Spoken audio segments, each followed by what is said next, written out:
की दावने आज जो आई रे जावने आज तक ने केम फुटर वा सारा पप्पा याद तो ने दोंगा प्रवीण से ड्राइव पेमेंट देने के कुना दे कोरे नारा पर स्मार्टी पेमेंट वाला तो फेरी दोना तो नहीं कोई फेरी नहीं कोई नहीं उनरवास के बोले से को के आई 20 का सिर्फ पेमेंट मरिया जाए के थोड़ी के मां બેન નથી બેન જણા પણ નો ખાતે સુરક્ષા માં ન જોડી खाता शुरू में दे तो लेकिन जुड़ावे ते के समझ नहीं आवे करने से रे ट्रांसलेट करते हैं 2 साल से अपील कर रखी है।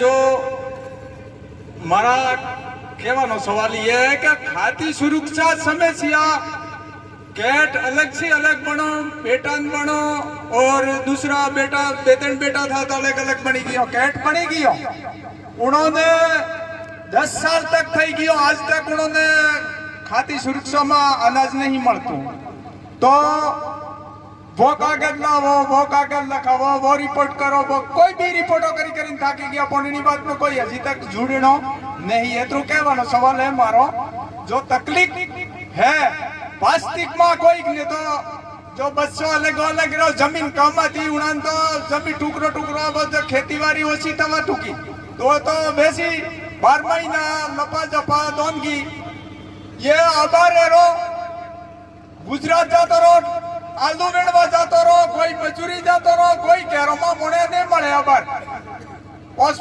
छोकरो तो 2 छोकरो तो 1 छोकरो तो वो भी आलू वेणवा जातो रो गुजरात आज दिक्कत है एवी समस्या ते मार केवनो सवाल इतरो उनके राशन कार्ड बन गए हैं क्या पता खाद्य सुरक्षा में नाम जुड़े या ना जुड़े इनके पास राशन कार्ड भी पड़े हुए हैं और आधार कार्ड भी है तो उनको राशन नहीं मिल रहा और डीलरों के पास जाते हैं तो वो बताते हैं तुम्हारे खाद्य सुरक्षा में नाम जुड़वाओ वहाँ जाकर पता करो तहसील में आते हैं तो बहुत सही जवाब नहीं देता ऐसे करते करते लोग 2000 साल हो गए वे घूमते घूमते भटकते हैं उनको अभी तक कोई निर्णय नहीं मिला जिनका नाम है उनको मिल रहा है उनको तो मिल रहा है उनको बराबर मिल रहा है तो क्या विधवा महिला है उनके लिए मैंने खाद्य में भगवान का उसका परिवार है दिलवा में उनका 25 तारीख 12वां महीना में 2020 में पहले का मैंने जुड़वाया खाद्य में जुड़ रखा विधवा महिला है 4 5 8 लोग थे उसको अनाज नहीं मिलता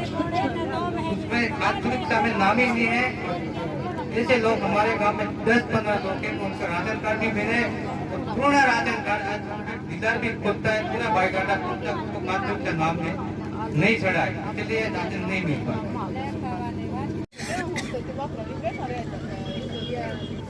ग्राम पंचायत चुनाव के महुल्ला गांव में कुल 23 परिवार ऐसे हैं जो 5 से 7 साल हो गए हैं अभी तक उसको खाद्य सुरक्षा में जो नहीं मिल रहे हैं। उन्होंने पहले ऑनलाइन सिस्टम नहीं था उस समय राशन कार्ड बनाया था उस समय खाद्य सुरक्षा में नहीं जुड़ा अभी ऑनलाइन सिस्टम हुआ उसके बाद भी उन्होंने राशन कार्ड बना के वापिस गए डीलर के पास तो आपका नाम नहीं है खाद्य सुरक्षा में पंचायत समिति जाओ तो पंचायत समिति कई 3-4 बार पंचायत समिति चक्कर लगाया पंचायत समिति वाले कह रहे हाँ जुड़ गया अभी आश्वासन देके भेज देते थे ऐसा करते और कई साल उन्होंने सभी पटवारी और सरपंच सभी के खाद्य सुरक्षा के फॉर्म भरवा करके ई मित्रों के पास थे ई मित्रों वालों ने हाँ बना देंगे 200 रुपए लिए और वापस भेज दिए थोड़ी देर बाद के तो अभी तो ऑनलाइन सिस्टम बंद हो गया ऐसे कर रहे हैं और उसके परिवार में 10 सदस्य हैं और बिल्कुल गरीब परिवार है वो आज तो उनको हमने बोला था खाद्य सुरक्षा में आपने और रिपोर्ट देंगे आज तो वो मना कर रहे थे हम तो कई बार चक्कर लगा के थक गए हैं अब कई बार तो आपने रिपोर्ट दी कई बार तो ई मित्रों के वार्ड से हमारे ई मित्र वाले की ठक के पैसे आ रहे हैं इसलिए आपसे ये निवेदन है कि इन लोगों को खाद्य सुरक्षा में नाम जुड़वाने और नहीं तो इसके दूसरी कोई ऑनलाइन सिस्टम चालू नहीं हो तो दूसरी व्यवस्था की जाए। धन्यवाद। पूरा पंचायत और बाथरूम का पैसा 12,000 आवा તે બેંકમાં મોમેર તે 12,000 રૂપિયા એ ગયો છે કે થાર તો પૈસા જતા રહે કે કોટરા પંચાયત સમિતિમાં એ હવે છે કે કોટરાવાળા કે જયપુર જતા રહે કે પૈસા 12,000 એમ કે છે એ મારે કે જાય પૂછું अब एक હું તો એક કોઈ કરે કે પૈસા તો જાતા રહે હું જાવું પર એમ કે એક મીટિંગ હતી અમે કાઢી એ કે ને મુખ્યમંત્રી અરે એ જાવું હતું પણ પૈસા તું કોણ लोहारी उमरिया पंचायत से मैं निवेदन करता हूं कि जो हमारा सरपंच है ठीक है, लेकिन हम ये सोचते हैं कि सारा मुद्दा तो इन्हीं के पास, सरकार के पास, राशन कार्ड से लेकर आधार कार्ड से लेकर सारे लेकर इसी के पास मुद्दा है। तो लोगों की तो कोई जरूरी नहीं है, क्योंकि जो वहां तो टिपरिंग करा और सारा मुद्दा मिल जाता है। तो इनका जो काम करना है नहीं इस से करता है। किसी के मकान के बारे में कोई दौड़ भाग रहे हैं, कोई किसी बारे में दौड़ भाग रहे हैं, कोई सड़कों के बारे में है।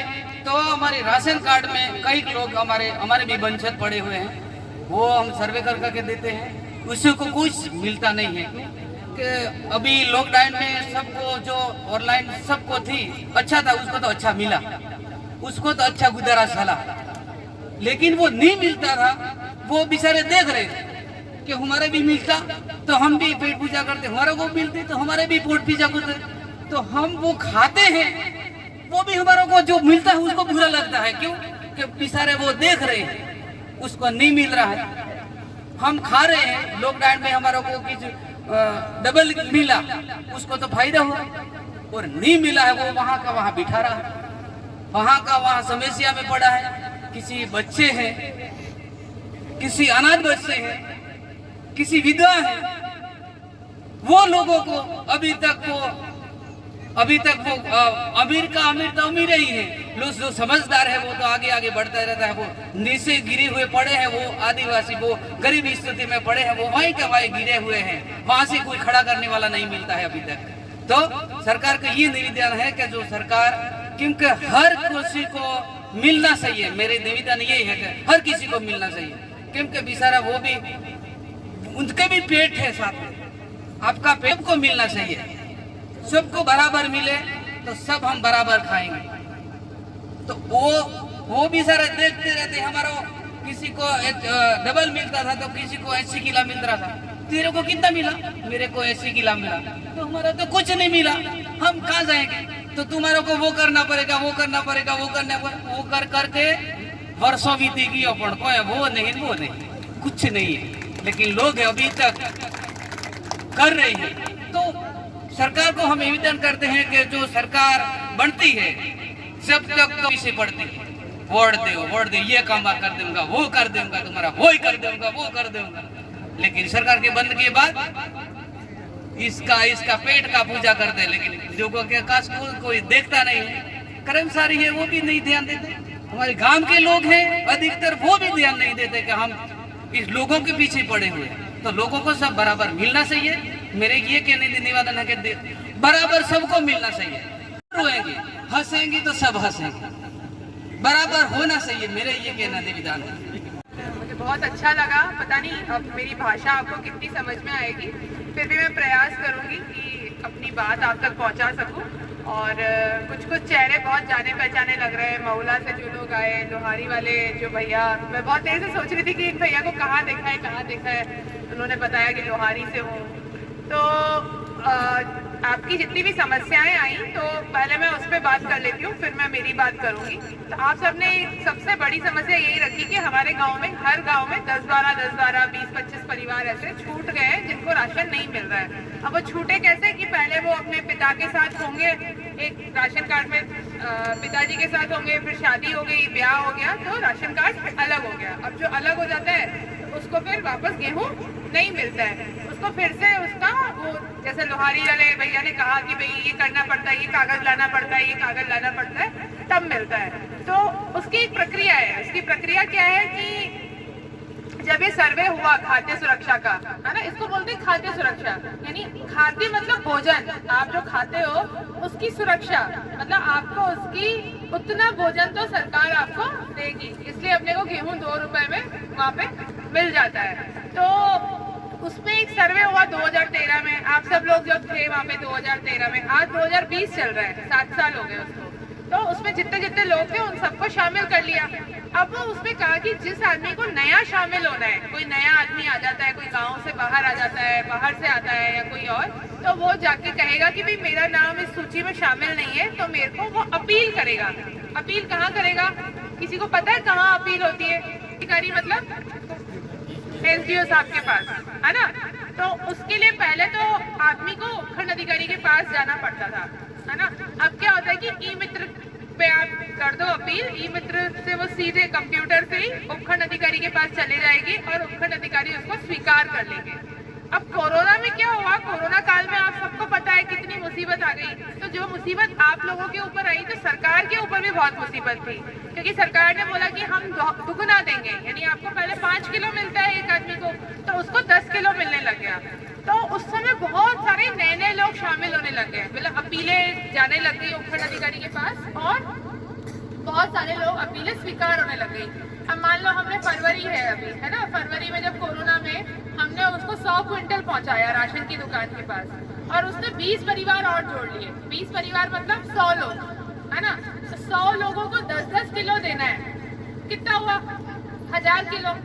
1000 किलो मतलब 100 क्विंटल, है ना। अब उसको तो हमने 200 क्विंटल ही पहुंचाया था, और जब लेने 100 लोग ज्यादा जा रहे हैं, तो वो सारा सिस्टम गड़बड़ा रहा था। फिर वहाँ पे लड़ाइयाँ हो रही थी, यानी पाली में और ये जोधपुर में, इस तरफ काफी लड़ाइयाँ हो गई। तो सरकार ने उसको बंद कर दिया कि भाई नए लोगों को फिलहाल हम शामिल नहीं करेंगे। उसके बाद फिर क्या पता चला कि जैसे बहुत सारे लोग हैं, जैसे आपके घर में जो काका जी हैं उनका देहांत हो गया। अब काका जी का देहांत हो गया तो आप तो राशन लेने जाते हो, तो राशन वाला आपको बोलता है कि अरे काका जी तो मर गए।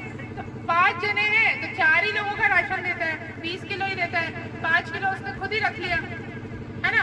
बहुत बार आप भी राशन डीलर को नहीं बताते हो कि भाई काका जी का देहांत हो गया, आप भी 500 लोगों का उठा के ले आते हो। तो सरकार ने बोला कि ये जो ऐसे जितने सारे लोग हैं, बेटियां हैं, उनकी शादी हो गई, बहुत सारे घरों में डबल राशन कार्ड भी बना हुआ है कि नहीं बना हुआ है ना। आपके गांव में ही आपको पता होगा कि इसके पास 2-2 राशन कार्ड है, ये 2-2 राशन से उठाता है। तो सरकार ने बोला कि इसको खत्म करो, जो ये इस तरह के जो सारे लोग जो डबल उठ रहे हैं, गलत उठ रहे हैं, उसको खत्म करो। उसको खत्म करने से हमारे यहाँ जगह बनेगी। मान लो कोटरा से 2 लाख लोगों को लेना है खाद्य सुरक्षा में, है ना, और अभी 2,30,000 है। तो सरकार ने बोला कि भाई देखो इसमें कौन कौन लोग गलत उठा रहे हैं। तो गलत उठाते सरकारी नौकरी वाले उठा रहे हैं। आपके यहाँ कोटरा से भी 66 परिवार ऐसे निकले, अब वो 128 हो गए। 128 परिवार ऐसे हैं जिनकी सरकारी नौकरी थी घर में, कोई पटवारी था, कोई मास्टर था, कोई लाइनमैन था, और वो गेहूं भी ले रहे थे। उनको लेना चाहिए क्या गेहूं? लेना चाहिए? बताओ, नहीं लेना चाहिए। तो सरकारी नौकरी वाले भी राशन ले रहे थे, तो उनको भी हमने हटाया, उनसे हम वसूली भी कर रहे हैं। सरकार कह रही है इनसे वसूली भी करो। तो अपने पूरे उदयपुर जिले में 6,000 परिवार थे। 6,000 परिवार मतलब मान लो 30-35 हजार लोग जो थे वो सरकारी नौकरी में थे और वो राशन उठा रहे थे। तो अभी हम उसकी सफाई हमने पूरी कर दी है, और सरकार ने उसको बंद कर रखा है। जो वो बता रहे थे कि ऑनलाइन सिस्टम जो है, ये मऊला से आप बता रहे थे कि ऑनलाइन बंद पड़ा है ना। तो ऑनलाइन अभी चालू हो जाएगा। उस दिन अपने भंवर जी, सरफराज जी, ये भी सरकार से वहाँ पे सचिवालय में मिल के आए, इनको बताया कि अभी हम चालू कर देंगे। तो हो सकता है इस महीने नहीं तो होली तक चालू हो जाए। तो चालू हो तो इस बार आप ई मित्र वी मित्र के भरोसे मत रहना। यहाँ पे कोटरा में इसी तरह की चौपाल वगैरह लगा के यहाँ पे जो जो लोग जिस जिस गाँव में बच रहे हैं उनको शामिल करेंगे। अच्छा, आपसे मैं एक सवाल पूछती हूँ कि आपके पास जब आप राशन लेने जाते हो तो आपको राशन डीलर ने आधार कार्ड लाने के लिए बोला क्या? आपके परिवारों का, परिवार में सभी सदस्यों का आधार कार्ड लाने के लिए बोला था क्या? आप ले गए? जिनके बचे हुए हैं, जैसे आपके गांव में बहुत सारे लोग, जैसे अपने को धर्म जी ने बताया कि 45,000 लोग ऐसे हैं कोटरा में जिनका हमारे पास आधार कार्ड नंबर नहीं है। तो हो सकता है कि वो सारे फर्जी नाम हो, या तो फर्जी हो या डबल राशन कार्ड हो। मतलब एक राशन कार्ड पे तो आधार चढ़वा दिया, एक पे नहीं चढ़वाया, या उनका देहांत, उसमें से कुछ लोगों का देहांत हो गया, या फिर कुछ लोग हो सकता है कि सरकारी नौकरी में भी हो। है ना।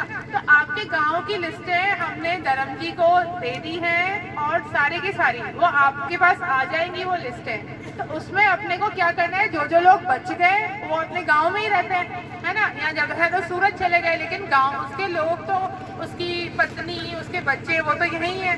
तो अपने को उनका आधार कार्ड नंबर लेना है, उस लिस्ट में भरना है और वापस धर्म जी को लौटाना है, ताकि ये सारे इसमें क्या होगा कि जो फर्जी नाम होंगे वो सारे निकल जाएंगे। मान लो 45 में से 15,000 नाम निकल जाते हैं तो हम 15,000 और लोगों को शामिल कर पाएंगे कोटड़ा में। तो ये सफाई बहुत जरूरी है, बहुत जरूरी है। तो आप इसमें सब सहयोग करना धर्म जी का, धर्म जी इसको कर रहे हैं, आदिवासी विकास मंच इसको कर रहे हैं, तो ये वाली बात है। अब मैं इकट्ठे हुए और इस तरीके से आप लोग बात कर रहे हैं और जो जागरूकता यहाँ मुझे दिखी वो भी मुझे बहुत बहुत अंदर से बहुत प्रसन्नता हुई कि हम बहुत आगे बढ़ गए। हम उदयपुर में जो लोग बैठे हुए होते हैं वो अभी तक ऐसे ही सोचते हैं कि अरे शाम होगी और रास्ते में कोई पत्थर ना मार दे, कोई लूट ना ले कोटड़ा में। ऐसा है नहीं, क्योंकि मैं तो अभी बहुत जल्दी जल्दी कोटड़ा आ रही हूँ और शाम को ही निकलती हूँ।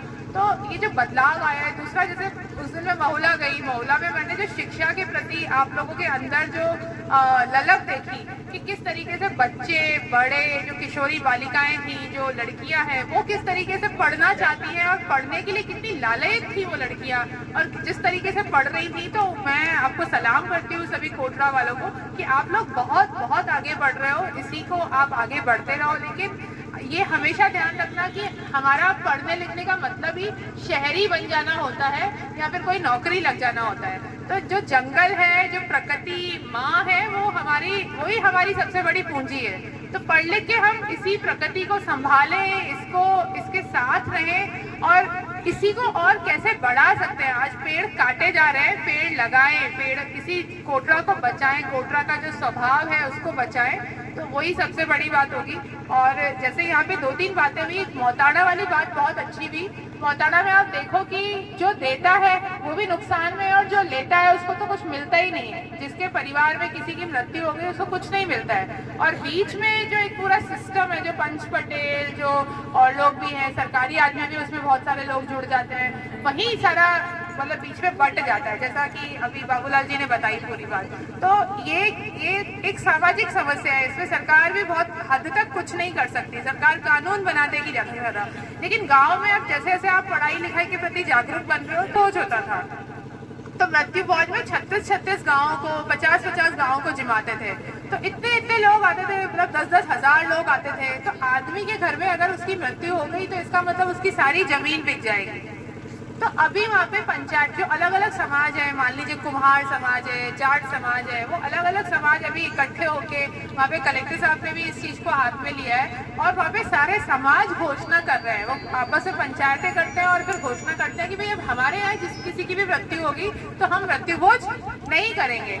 तो यही बात है, आप लोगों को भी, मैं भी मेरी तरफ से यही मैसेज दूंगी कि आप जब भी आपकी पंचायत होती है या आप पंचायत करें, गांव वालों को ये बात समझाएं और ये इस मौताना प्रथा को खत्म करें, क्योंकि पहले ये जिस तरीके से थी अब वो पूरी विकृत हो चुकी है, पूरी खराब हो चुकी है, फायदा किसी को नहीं हो रहा है। तो हम इसको खत्म करें। एंड आदिवासी विकास मंच का बहुत बहुत धन्यवाद, उन्होंने बुलाया मुझे।